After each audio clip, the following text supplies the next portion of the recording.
Hello, everybody. I want to talk today about something that I've been learning a lot about. Many of you actually know this. Some of the clients in my program know that I've done some additional training this past winter on brain imbalance or brain asynchrony. There's so many different terms, and I'm going to get into that today. But basically what I want to talk about is if this could be the factor that's really affecting your child. And I'm going to be talking about this a lot in the next few weeks, and it can really create a lot of aha moments for parents who are wondering why their child's gifted in one area, why they struggle in another, why they have certain symptoms, just what is going on and so forth. And so the first thing I want to say is I'm going to probably ruffle some feathers, and that's okay. Basically, one thing that I hear a lot is people, either on Facebook or in groups, on Instagram, or just in day-to-day life saying, dyslexia or ADHD or autism or whatever the case may be cannot be improved or cannot be changed. They've just proven it's a different brain structure and there's nothing we can do about that. That's just, the way it is. That's just how their brain is wired. And totally the brain imaging scans are right. They're 100% accurate that they found when they did brain imaging scans that there's more activity on the right side of the brain with dyslexic, for example, more activity in the left side of the brain with autism and ADHD. Definitely there's a different brain structure. But we can change the brain. The brain we've known for decades now. There's research to back up that the brain can absolutely change, that it's super plastic. And this is why we have it all wrong. And it's not about fixing your child. It's about helping your child, right? It's not that there's something innately wrong with them, but when they're struggling, whether it's with focus or managing their emotions or struggling with reading or writing, that aspect of their difference is not a gift. And so this is what I want to talk about today, and how this imbalance in the brain can be causing a lot of your child's problems and what's up with all of that. So the problem is that, as I've talked about before, a lot of the diagnosis that we give children today is based on their challenges. It is not based on the root cause. So if a child has difficulty with dyslexia, with reading, we say they have dyslexia. If they have a difficulty with writing, we say they have dysgraphia. If it's with impulse control or focus, we say ADHD, communication and socialization, and maybe even learning, we say autism, and the list goes on and on and on. And I don't want to totally discredit all of those diagnoses, but they do not go deep enough in order to actually address the problem. And I've mentioned this before. And that is because when we do that, when we look at it from a diagnosis perspective based on symptoms, what we're doing is we're looking at the brain or the body in parts. We're not understanding that the brain and the body work together holistically, and one part of the brain, for example, the cerebellum, is responsible for more than one function. It's responsible for movement and learning. And so when there's certain areas that are affected or weak, then it's going to have a lot of overlap. And that's why it is the norm for kids to have multiple diagnoses, not the exception. And so the thing that I want to talk about today is what, we talk about left brain or right brain and so forth. And we all tend to have a dominance. For example, I tend to be more right brain. My husband tends to be more left brain. That's not the same thing as an imbalance, right? When there is an imbalance, it means one side of the brain is way overdeveloped and the other side of the brain is actually underdeveloped. So for example, with myself, both sides of my brain are developed, but I tend to use the right side of my brain more, right? That's a dominance. And when there is an imbalance, so one side is underdeveloped and one side is overdeveloped, that's going to create all kinds of difficulties, but it also has the potential to create these areas or zones of genius and giftedness and so forth. And so what we call this, what Dr. Robert Melillo found in the 1990s, is that there was a disconnect and an imbalance between the two brain hemispheres. And he kind of coined the term, or called it a medically known term now, and that is functional disconnection syndrome. And basically that describes that one side of the brain is underdeveloped, one side is overdeveloped. And that basically what happens is that after a while, the stronger side of the brain, or the more overdeveloped side of the brain, just after a while stops sending signals to the weaker side of the brain. And that's where we have what we call task takeover. And what's happening is that that weaker side is immature, it's underdeveloped. Basically, there's not as much electrical activity, and so there is an imbalance in electrical activity between the two brain hemispheres, and that's really going to create a lot of difficulties and so forth. And what ends up happening then with this imbalance, when one side is underdeveloped, the stronger side tends to take over, and then it starts to become overdeveloped as it starts doing task takeover and compensating for the overdeveloped side. And if it continues, then pretty soon it just starts doing everything. And that, is again what he called, other terms, developmental asynchrony or brain imbalance. So functional disconnection syndrome basically boils down to there's less connections and less neurons in the weaker side, on the weaker brain hemisphere. And it is not the result of brain injury, brain damage, genetic mutation, chemical imbalance, any of that type of stuff.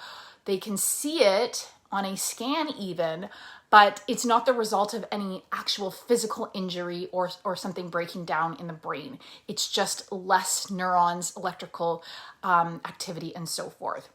And so this is why struggling children tend to have areas of incredible genius. Because, basically the side that's overdeveloped is the side of the brain where they're going to have those geniuses. So for example, autistic kids tend to have what we call hyperlexia. Not always, but often it's not uncommon for an autistic child to start reading at 3 years old, or to just be extremely good with certain aspects of language. And again, this is not a hard and fast rule, but this is what has been studied for quite a few decades with this, syndrome and so forth. Another example is, this is why we see kids with dyslexia. They tend to be right brain. We know this. This is age-old research, and their left brain tends to be less active. That's where the language center is. And so their area of genius, as many of us know, tends to be, they have 3D vision, they think in pictures, they have just big picture outlook and thinking in general. And those are all right brain skills. That's where the visual cortex is, on the right side of the brain. And the auditory cortex, think of phonemic awareness, is on the left side of the brain. So poor skills basically what happens is they have poor skills in the area of the brain that is connected to that area of underdevelopment. So what can basically result is that one side of the brain starts to develop faster than the other side of the brain. And this is where we start to have this actual imbalance. And this imbalance can become more pronounced and more exacerbated as time goes on if it goes unaddressed. So the other aspect I just wanted to mention is that brain imbalance. What Dr. Melillo found is that brain imbalance affects not only the brain, but it affects the body as well. So it affects the immune system, the motor system, it affects inflammation, sensory system, digestion. And so it'll create imbalances and issues with the body, which again is what we often see with these kids who have ADHD, learning disabilities, dyslexia, autism, all of that type of stuff, right? Whether it's eczema, constipation, diarrhea, asthma, immune issues, all of that type of stuff.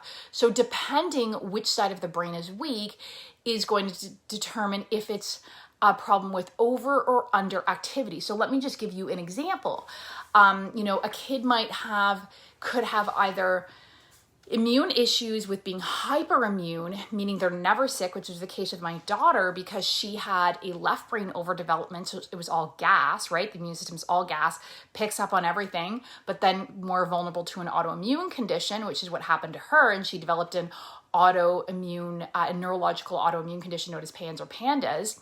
Or they could be always sick because the immune system is picking up, that's the brakes. The right side of the brain is the brakes. And so the immune system just isn't picking up on stuff and is just kind of more hands off. So the same thing can happen with sensory processing. This is why we have some kids who are hypersensitive and other kids who talk too loud or are too rough. Digestive issues, kids who are either chronically constipated, or other kids who have, issues with chronic diarrhea. Why we have kids who are picky eaters, and then sometimes I have kids who will eat absolutely anything, almost to the point where the stuff they will eat or the combinations they will eat is totally weird. And even with motor skills, the difference between really good or really weak fine motor skills, or really good or really weak gross motor skills. And all of that has to do with which side of the brain might be underdeveloped or overdeveloped. And definitely, primitive reflexes come into play, and cerebellum development, all these other aspects as well. But basically what happens is that there are specific areas of the brain that have very specialized tasks. We know this. And the same is true for the left and right brain hemisphere. The left brain hemisphere has very specific tasks or jobs that it does very well, and the right brain hemisphere has very specific tasks. So if one of the brain hemispheres takes over and does the task of the left, or the right, then that's where the job might get done, but it's not going to be done efficiently. It's not going to be developed. And this is where we also have poor communication. So because the brain is doing the job of the weaker side, it's just, the information just isn't even being transferred as well either. And so basically the way to look at it is that the left and right brain hemisphere are like pedals on a bike. Both pedals have to move in order for that bike to properly move forward. And I love the analogy I once heard of, if you want to better understand brain hemisphere imbalance, think of group work. Think of a child who is strong enough. There's 4 in a group and they're doing all of the work. And then there's the kids who maybe are weaker or maybe really weak and they don't do any of the work.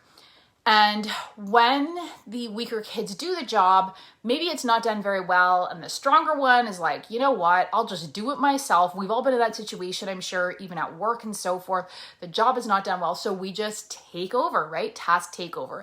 And this is what can happen. And whenever this happens, just like with group work, these weaker kids just fall further and further behind. And the stronger kid or kids, or the stronger side of the brain, just develops more and more. And so when there is brain hemisphere imbalance, what has been found is that the underdeveloped side of the brain tends to be 2 to 3 years behind in development, or 2 to 3 years, in terms of have 2 to 3 years less maturity.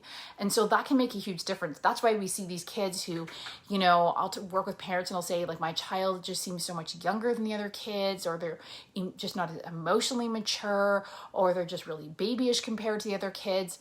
That can be one aspect. Or maybe it's more cognitive. They're just not learning at the same level as their peers. And that's because one side of the brain is way behind in terms of development. So, just keep in mind, it's the reason why brain imbalance is the reason why dyslexics, people who don't understand dyslexia well assume that if you have dyslexia, you can't read. But it's the reason why dyslexics who can, read, they can get by, but it's really laborious, it's really slow, it's just really, it can be really poor. There's poor reading comprehension. That's because they're reading from the right side of their brain instead of the left side of the brain where the language center is.